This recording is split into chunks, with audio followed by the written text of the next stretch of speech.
राधे राधे दोस्तों। आप सभी लोग जानते हैं कि नाग पंचमी सावन के महीने का एक बहुत ही विशेष दिन माना जाता है। और नाग पंचमी के दिन कुछ एक ऐसे कार्य होते हैं जो कि आपको भूल से भी नहीं करने चाहिए, वरना आपके ऊपर से दोष हटने के बजाय और दोष लग जाता है। ठीक है, तो सबसे पहले हम आपको ये बताते हैं कि इस बार नाग पंचमी कब है, और इसके बाद हम आपको बताएंगे कि कौन सी एक ऐसी चीज़ है जो कि आपको अपने घर में नाग पंचमी के दिन भूल कर भी नहीं बनानी चाहिए। तो देखो, इस बार जो नाग पंचमी है वो बहुत ही खास मौके पर पड़ रही है, मंगलवार के दिन पड़ रही है।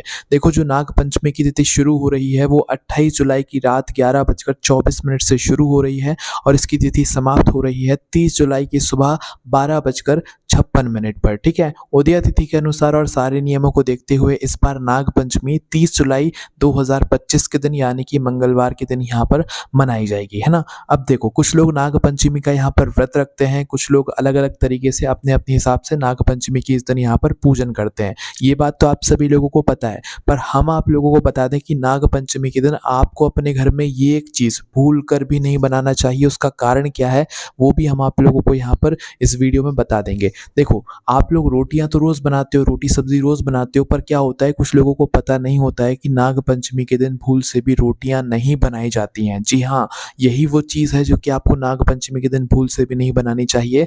नाग पंचमी के दिन रोटियां ना बनाने का कारण यह है कि नाग पंचमी के दिन अपने घर में चूल्हे पर या गैस पर या स्टोव पर तवा नहीं रखा जाता है ना। अगर आप ऐसा करते हैं भूल से भी, अगर आप नाग पंचमी के दिन अपने चूल्हे पर गैस पर तवा रख देते हैं और रोटी बना लेते हैं, रोटियां बनाने से हालांकि दिक्कत नहीं है, तवा रखने से दिक्कत है। अगर आपने तवा रख दिया रोटी बनाने वाला, तो आप ये मानकर चलना कि आपके ऊपर उस दिन दोष लग गया, उस दिन आपसे भगवान नाराज हो जाएंगे, उस दिन नाग देवता आपसे नाराज हो जाएंगे। इसलिए हमेशा ध्यान रखना कि नाग पंचमी के दिन कभी भी चूल्हे पर यहाँ पर तवा नहीं रखा जाता है ना। और इसके अलावा ऐसा नहीं कि भाई रोटियां बनाने को मना किया तो आप पराठे बना लो, नहीं, मुख्य रूप से तवा रखने के लिए मना किया गया, और पराठा भी तवा पर ही बनता है। तो ना रोटियां इस दिन बनानी चाहिए, ना तवे पर पराठे बनाना चाहिए। ठीक है, अब उसका कारण क्या है वो भी यहाँ पर आप लोग समझ लीजिए। देखो, जो तवा आपका होता है, जो काले कलर का होता है, जिसपे आप लोग रोज रोटियां बनाते हो, तवा जो होता है वो अग्नि तत्व का प्रतीक यहाँ पर माना जाता है। ठीक है, इसके अलावा रोटी बनाने वाला जो तवा होता है उसे सांप के फन का प्रतिरूप भी यहाँ पर माना गया है, और तवा जो है वो राहु का भी प्रतीक यहाँ पर माना जाता है। ठीक है, तो इसलिए हमेशा कोशिश करना और हमेशा ध्यान रखना कि नाग पंचमी के दिन तवा नहीं चढ़ाया जाता है चूल्हे पर, और ना तो उस पर रोटियां बनाई जाती हैं। या ये समझ लो कि लोहे की कोई भी चीज़ जो कि लोहे की हो वह आपको तवे पर मतलब चूल्हे पर नहीं चढ़ानी चाहिए, और उस पर कुछ भी प्रकार की सामग्री नहीं बनानी चाहिए, रोटियां सब्जियां कुछ भी चीज़ लोहे की चीज़ पर आप लोगों को नहीं बनानी चाहिए। ऐसा आप लोग मुख्य रूप से कोशिश कीजिए नाग पंचमी के दिन। अब देखो, नाग पंचमी के दिन जब हम लोग रोटियां नहीं बनाएंगे, पराठे नहीं बनाएंगे, सब्जी नहीं बनाएंगे, तो हम क्या बनाएंगे। तो देखो, आप लोग नाग पंचमी के दिन खीर पूड़ी बनाओ, मतलब कि पक्का जो भोजन होता है ना वो बनाओ, तो वो ज़्यादा बेहतर रहेगा। ठीक है, तो हमेशा आप ध्यान रखना आज से कि नाग पंचमी के दिन रोटियां भूल कर भी नहीं बनाई जाती हैं।